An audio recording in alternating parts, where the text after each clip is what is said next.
Começa agora um programa que traz tudo sobre o livro mais lido em todos os tempos. Apresentamos O Som do Livro.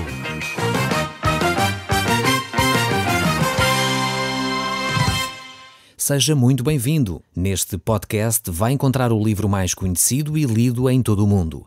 Vamos levá-lo numa viagem pela história da humanidade. Este é um audiolivro para si, para a sua família e sociedade em geral. Contextualização e comentários de Paulo Chaveiro. E hoje nós vamos continuar a olhar para o livro de Esdras e vamos concluir o estudo deste livro. Nós estamos no capítulo 10 do livro de Esdras. Esdras estava diante de um momento decisivo para a sua vida. Ele chegou a Jerusalém e sofreu um grande choque ao encontrar a cidade num estado moral bastante degradado. A população em geral e os líderes tinham se afastado de Deus, tinham permitido que a idolatria e o paganismo entrasse de novo no seu dia-a-dia. E o sacerdote Esdras ficou tão chocado que rasgou as suas vestes, arrancou os cabelos, ficou ali sentado atônito diante deste cenário. Como é que realmente o povo de Israel poderia viver desta maneira depois de 70 anos de ter estado no cativeiro por causa exatamente das mesmas razões? Por causa de ter vivido desta forma. Parece que realmente o povo não aprendeu com a sua história, não aprendeu com aquilo que Deus queria fazer para a sua vida. Vemos que diante desta situação, Esdras ficou atônito e ele realmente necessitava de entender aquilo que Deus queria fazer. Por isso mesmo Esdras intercedeu em favor do povo para que o povo de Israel voltasse para os caminhos de Deus, para que o povo de Israel voltasse a andar de acordo com a vontade de Deus. O povo de Israel então foi tocado pela misericórdia de Deus, pelo amor de Deus, e começou então a tentar tomar algumas medidas nesse sentido. Não estavam eles realmente em grandes condições espirituais para poder continuar a obra de estabelecer o templo, reedificar a cidade e começar uma vida espiritual condigna. Por isso mesmo, eles necessitavam de um toque desesperado de Deus. E isto revela realmente que na nossa vida as coisas não acontecem por mérito nosso, acontecem por graça e bondade de Deus. É por essa graça e bondade de Deus que realmente nós podemos caminhar. É por isso mesmo que o apóstolo Paulo nos diz que é pela graça que eu sou salvo, mediante a fé. Isso não vem de nós, é um dom de Deus. Isso ele diz no livro de Efésios, no capítulo 2, no verso 8. Então não nos enganemos a pensar que nós podemos melhorar as coisas, que nós podemos fazer as coisas pela nossa própria força. Isso é um erro tremendo que nós podemos cair. Nós necessitamos, costumo dizer, de uma forma desesperada de Jesus Cristo. Pois para nós o padrão é extremamente elevado e nós não conseguimos alcançá-lo pela nossa própria força. É exatamente por isso que necessitamos de Cristo nas nossas vidas. E foi exatamente por isso que Cristo Jesus morreu e ressuscitou para nos dar vida e vida em abundância.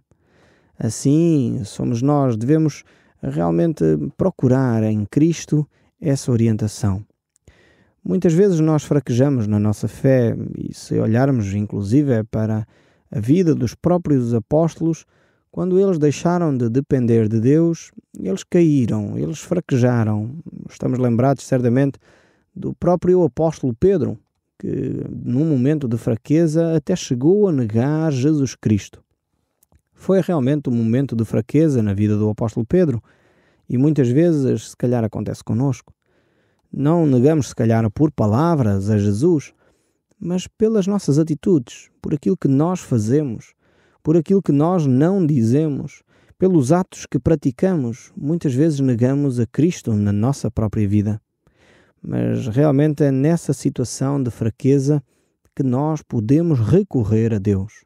Nós podemos dizer: Senhor, salva-me, como Pedro quando estava a naufragar na fé, em que Jesus constatou e lhe disse: homem de pequena fé, por que duvidastes? Mas Pedro clamou a Deus e Deus veio em seu auxílio. E é também por isso que nós podemos dizer que a vitória que vence o mundo é a nossa fé. Não há mérito nas nossas ações, não há mérito na nossa tentativa, não há possibilidade de nós vencermos o mundo pelas nossas capacidades. Aquilo que nos resta é depositar a nossa fé em Cristo, na esperança que a obra de Deus aconteça no nosso coração, de forma que o fruto do Espírito, que é amor, paz, longanimidade, benignidade, mansidão, domínio próprio, aconteça na nossa vida. E quando isso acontece, então realmente há uma transformação divina, uma transformação que só Deus pode operar. E isso acontece quando realmente depositamos a nossa fé em Cristo Jesus e aí vivemos em vitória, como diz o apóstolo João na sua primeira carta, no capítulo 5, no verso 4. Esta é a vitória que vence o mundo, a nossa fé. Neste preâmbulo, nesta introdução que nós fizemos, vai-nos conduzir então à atitude que o povo de Israel tem. Estamos no capítulo 10 deste livro de Esdras e iremos procurar concluir então a narração que Esdras faz deste período da vida de Israel. Nós depois entraremos na história contada por Neemias, que relata o mesmo período histórico, no entanto, numa perspectiva bastante diferente. Nós, no próximo programa, querendo Deus, estaremos a analisar então esse livro, o livro de Neemias. Mas hoje então vamos tentar concluir este capítulo 10. Vamos ler a partir do verso 1. Se você tiver uma Bíblia e quiser tomar notas, pode então fazê-lo, ou então simplesmente siga o nosso programa. Diz assim então o verso 1 do capítulo 10 do livro de Esdras. Enquanto estava eu assim, prostrado no solo, portanto Esdras estava ainda em estado de choque, podemos dizer assim, diante do templo, chorando, orando e fazendo estas confissões, foi-se juntando à minha volta uma grande multidão de homens, mulheres, crianças que choravam comigo. Este é um episódio extremamente belo, um quadro extremamente comovente.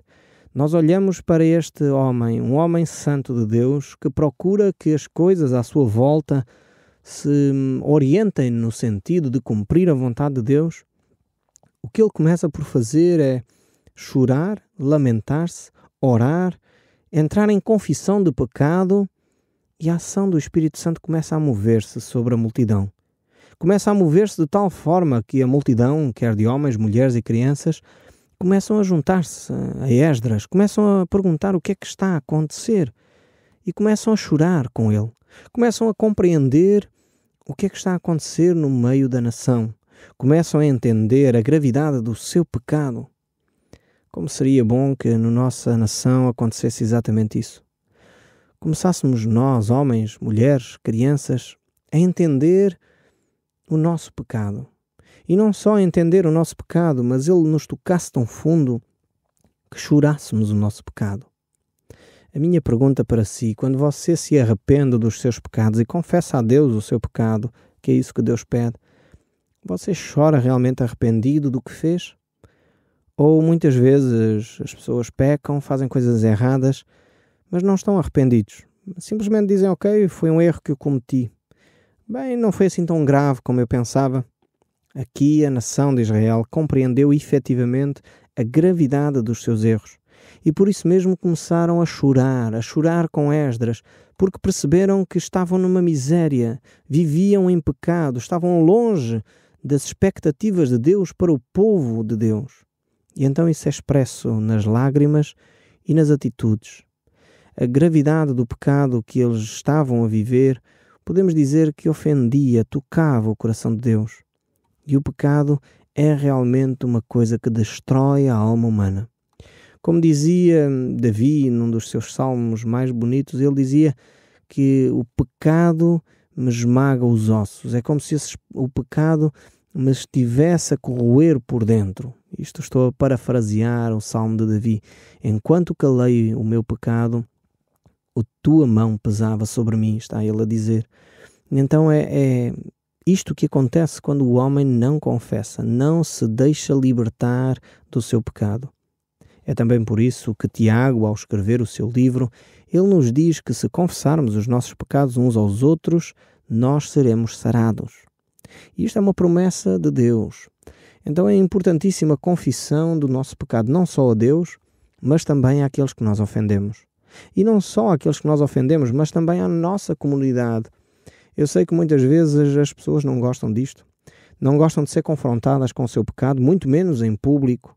E ter que admitir o seu erro e confessar o seu pecado em público é algo que é tremendo, é algo que dói, mas também é algo que é bálsamo para a alma. É algo que é um remédio profundo para curar as enfermidades da alma. Essas enfermidades que são acometidas pelo pecado só serão saradas, como diz o livro de Tiago, quando nós confessarmos o nosso pecado uns aos outros. Então necessitamos desse remédio que Deus dispôs, colocou à nossa disposição. Esse remédio que é a confissão do nosso pecado, esse remédio que é o perdão que Cristo alcançou na cruz para cada um de nós. Então Esdras, aqui neste primeiro verso, ele faz confissão dos pecados do povo, ele chora prostrado diante de Deus e realmente juntam-se a ele uma grande congregação de pessoas, homens, mulheres e crianças. Isto nos mostra também que a adoração, a confissão de pecados é para todos. Não há faixa etária que possa ser excluída dessa adoração a Deus. Não há razão para que homens ou mulheres deixem de cultuar a Deus. Eu creio que nós vivemos numa sociedade extremamente machista e muitas vezes os homens da nossa sociedade pensam que questões de fé e religião é só para as mulheres. Eu quero dizer que essa é uma das grandes mentiras. Nós homens temos que admitir, e você que me está a ouvir aí, no sossego do seu quarto ou do seu carro, tem de admitir que nós homens necessitamos de um relacionamento com Deus também. É diferente daquele que as mulheres têm. E ser homem implica exatamente isso, admitir também as nossas fraquezas. Eu quero dizer que é preciso muita coragem para admitir as nossas fraquezas. Não é para ser lamechas, não é para ser coitadinhos, não é disto que eu estou a falar.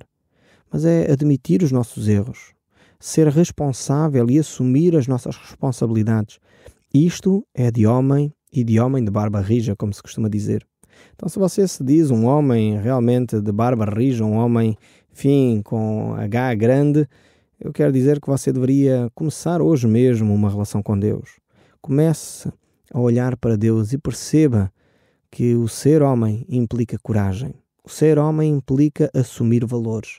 Valores tais como a palavra de honra, valores tais como a verdade, valores tais como a responsabilidade, valores que nos levam realmente a ser coerentes, valores que nos levam a viver uma vida íntegra. E isto só de homens com H grande. Se você que me está a ouvir pensa que é homem, então eu gostaria de o desafiar a ter um relacionamento com Deus para poder experimentar o que isso realmente significa, o que significa ter essa relação com Deus. Ser mulher é a mesma coisa. É necessário que para a mulher poder viver uma vida completa como mulher, possa desenvolver esse relacionamento com Deus. E eu fico muito satisfeito ao ver que as mulheres têm uma grande sensibilidade para o relacionamento com Deus. Elas realmente estão na linha da frente em muitas áreas da vida, em muitas áreas da vida social. Elas trazem uma beleza à vida que muitas vezes nós homens não temos essa sensibilidade, não temos esse valor da estética, do belo como as mulheres têm. E é extremamente interessante ver que as mulheres têm um relacionamento com Deus muito diferente do dos homens. Não quer dizer que é melhor, não quer dizer que é pior, mas quer dizer que é diferente do dos homens. E temos ainda as crianças. As crianças têm um privilégio tremendo. Jesus disse que quem não receber o reino dos céus como um destes pequeninos não pode realmente ter esse relacionamento com Deus. Eu quero dizer que as crianças têm um privilégio tremendo. A Bíblia diz que até elas têm um anjo especial que cuida delas e tem acesso direto a Deus. Um acesso privilegiado que mais nenhum outro anjo tem. Então as crianças são algo que Deus estima, cuida, Deus se preocupa com elas. E aliás a Bíblia traz algumas recomendações muito sérias, quer para aquelas pessoas que têm abusado de crianças, quer para as crianças que muitas vezes têm sofrido, têm sido vítimas nas mãos dessas pessoas. Em primeiro lugar, Deus irá responsabilizar quem abusa e maltrata as crianças. Isto eu quero dizer de uma forma clara. A Bíblia diz que quem escandaliza um destes pequeninos, melhor lhe seria atar uma mão ao pescoço e lançar-se a um rio. pois realmente Deus irá pedir contas a essas pessoas. Então, é verdade que Deus tem perdão também para entregar, é verdade que Deus quer que as pessoas se arrependam do seu pecado e se voltem para Ele, mas ao mesmo tempo, Deus tem em grande estima as crianças e elas têm de ser protegidas por nós, adultos, e não podemos permitir que elas continuem a ser abusadas. É imprescindível que realmente cada adulto vigie sobre os seus filhos, sobre os seus educandos, não permitindo que tantos maus tratos sejam infringidos às crianças, quer a nível físico, maus tratos de espancamentos, quer a nível de abusos sexuais, que infelizmente o nosso país tem sido uma lástima.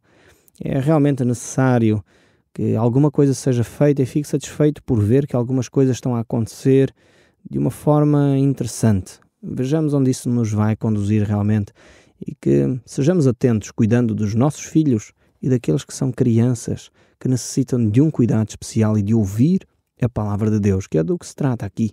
As crianças ouviam a palavra de Deus também juntamente com os homens e as mulheres.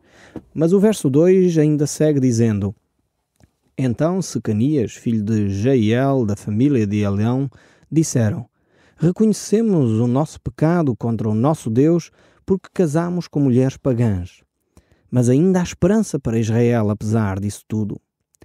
Vemos aqui que este homem, Secanias, foi um homem inteligente, um homem que depois traz uma proposta bastante interessante, por um lado, e que, em primeiro lugar, reconhece qual é o erro da sociedade israelita.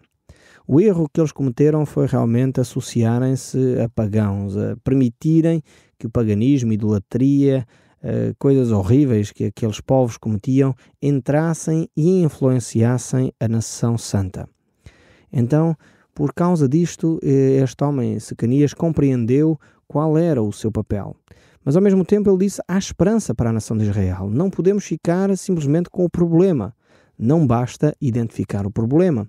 É necessário identificar também as soluções. E ele segue a dizer no verso 3: Aceitamos diante do Senhor separar-nos das mulheres pagãs, despedi-las com os nossos filhos. Seguiremos o mandamento do nosso Deus. Faça-se conforme as leis do Senhor. Vemos que este homem identificou o problema e traz uma solução bastante radical. Eu costumo dizer a algumas pessoas que vêm ter comigo para pedir aconselhamento que não se trata um cancro com aspirina. Assim aqui a nação de Israel, ela estava a viver um problema extremamente sério e esse problema extremamente sério requeria medidas extremamente drásticas também. Mas é interessante ver que, apesar de ser uma medida drástica, esta aqui não era uma medida comum, não era uma medida normal, mas ao mesmo tempo era uma medida que era para ser conforme a vontade de Deus. Ou seja, não era desprezar aquelas mulheres, não era desprezar os filhos e simplesmente fingir que eles não existiam, não. Havia uma responsabilidade de cuidar dessas mulheres, de cuidar desses filhos, dar-lhes o sustento devido para que eles pudessem continuar a viver. A culpa não era das mulheres, a culpa não era dos filhos, a culpa era daqueles que conheciam a palavra de Deus e não tinham vivido dentro da vontade de Deus.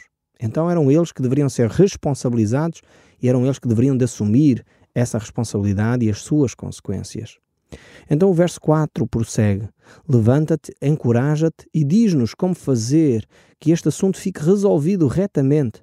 Podes contar com toda a nossa obediência.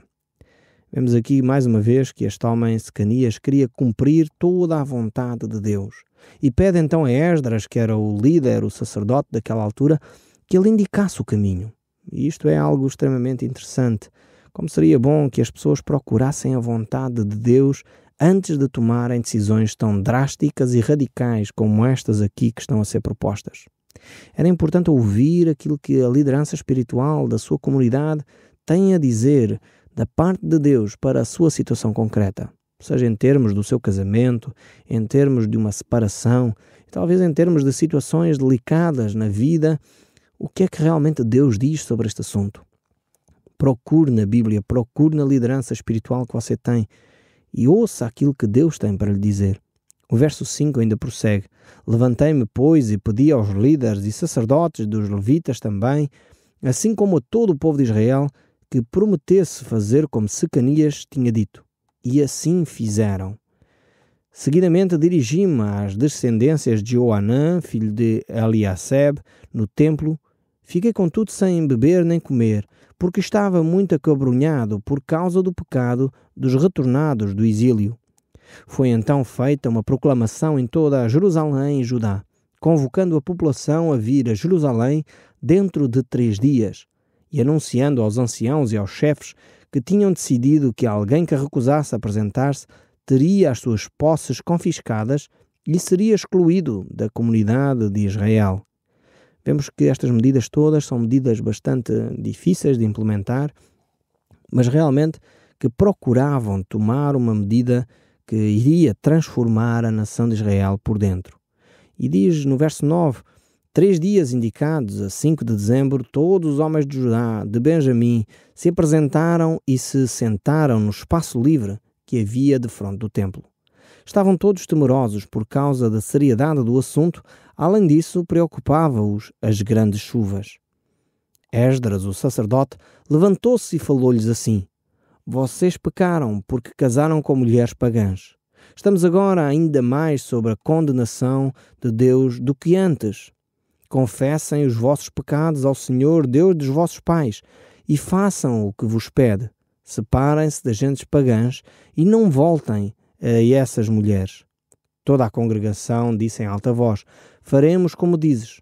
Contudo, isso não é coisa que se faça num dia ou 2. Somos muito envolvidos nesta transgressão. Além disso, está a chover de tal maneira que não podemos ficar aqui muito mais tempo.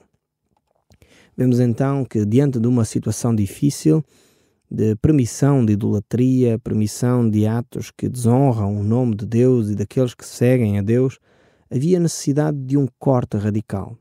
Como eu disse, para situações difíceis é necessário medidas que são igualmente difíceis.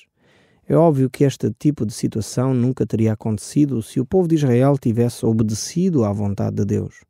Então o problema maior não é esta situação agora, o problema maior foi que o povo de Israel realmente não obedeceu à voz de Deus. Mas ao mesmo tempo, agora diante da situação, ao perceberem o seu pecado, estavam dispostos a sacrifícios muito maiores do que aquilo que é habitual para reorientarem, para restabelecerem a sua própria vida. O povo português tem um ditado interessante que diz: aquilo que nasce torto, tarde ou nunca se endireita. E isto é uma realidade, ou seja, uma coisa que começa mal, é necessário um esforço 3 vezes maior para que ela volte ao sítio certo. Por isso é importante, você que me está a ouvir, começar as coisas corretamente.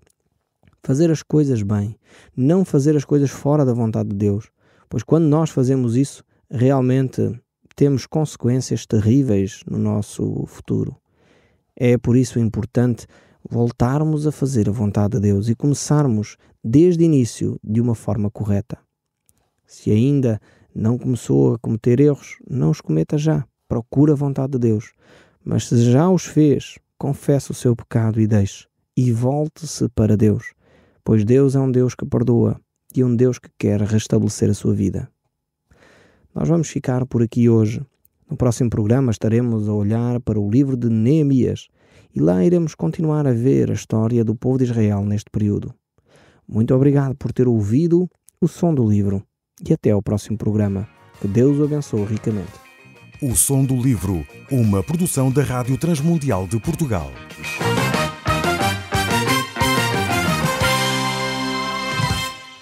RTM. Conhece todos os nossos programas em rtmportugal.org.